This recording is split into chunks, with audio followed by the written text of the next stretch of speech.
Hi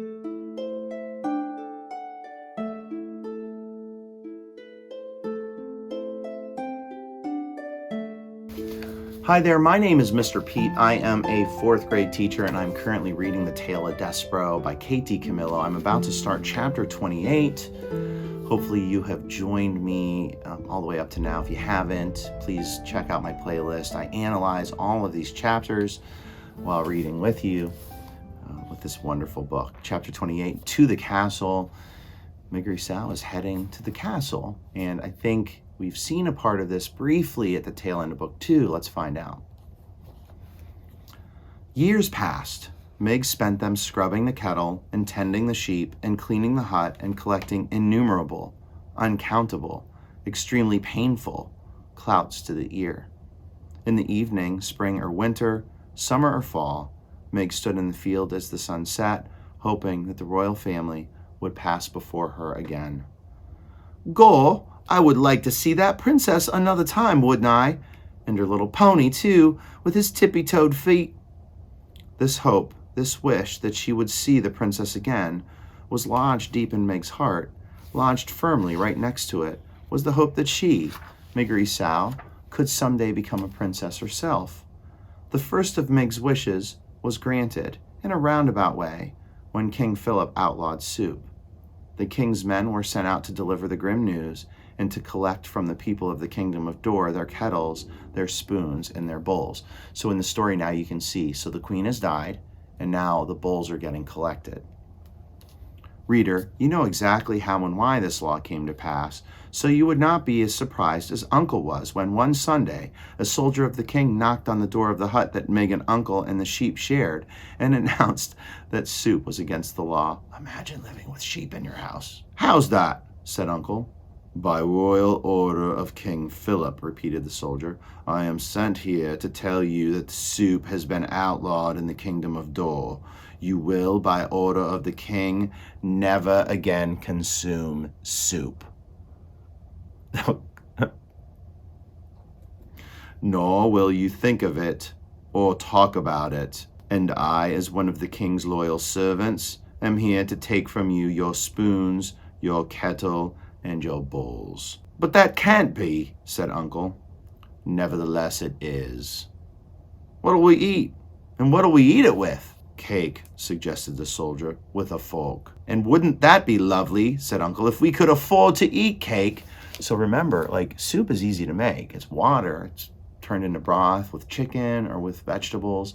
And if you take away soup, if you're poor, that takes away a lot of what you can eat. So they can't afford to eat cake. Cake is known to be let them eat cake is a famous saying. Let them eat cake!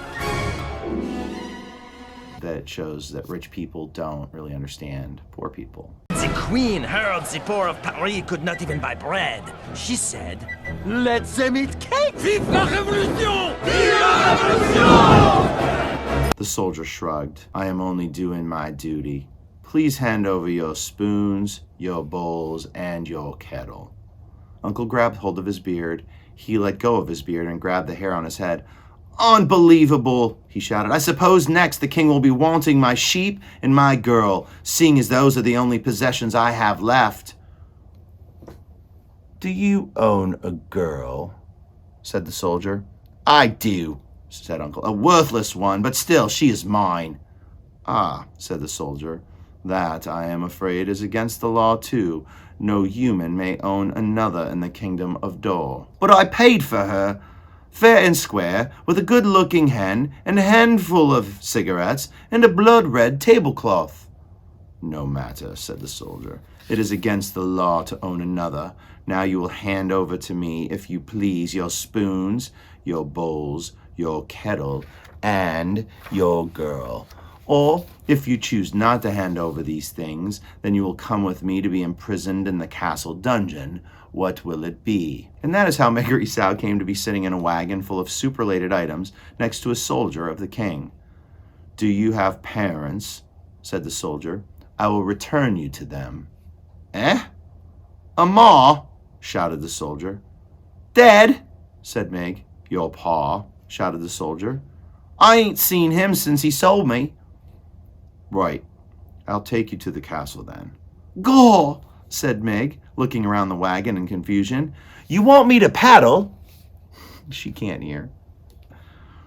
To the castle, shouted the soldier. I'll take you to the castle. The castle? Where the itty-bitty princess lives? That's right. Gaw, said Meg. I aim to be a princess too someday. That's a fine dream, said the soldier. He clucked to the horse and tapped the reins, and they took off. Oh, I'm happy to be going, said Meg, putting a hand up and gently touching one of her cauliflower ears. Might as well be happy, seeing as it doesn't make a difference to anyone but you if you are or not, said the soldier. We will take you to the castle, and they will set you up fine. You no longer will be a slave. You will be a paid servant. Eh? Said Meg. You will be a servant, shouted the soldier, not a slave. Gaw, said Meg, satisfied. A servant I will be, not a slave. She was 12 years old. Her mother was dead. Her father had sold her. Her uncle, who wasn't her uncle at all, had clouded her until she was almost deaf. And she wanted, more than anything in the world, to be a little princess, wearing a golden crown and riding a high-stepping white horse.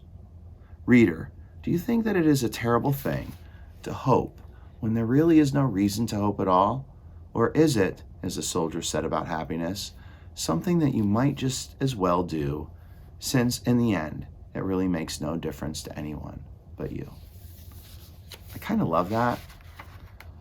Just read that one more time. Reader, do you think that it is a terrible thing to hope when there really is no reason to hope at all? Of course, that's a wonderful thing. Or is it, as the soldier said about happiness, something that you might just as well do? Just be happy. In the end, it really makes no difference to anyone but you. And I don't think that part's true. I think most of it is, though. Be happy. It'll probably rub off onto somebody else. Foreshadowing? I don't know, but we're going to stop there. Page 144.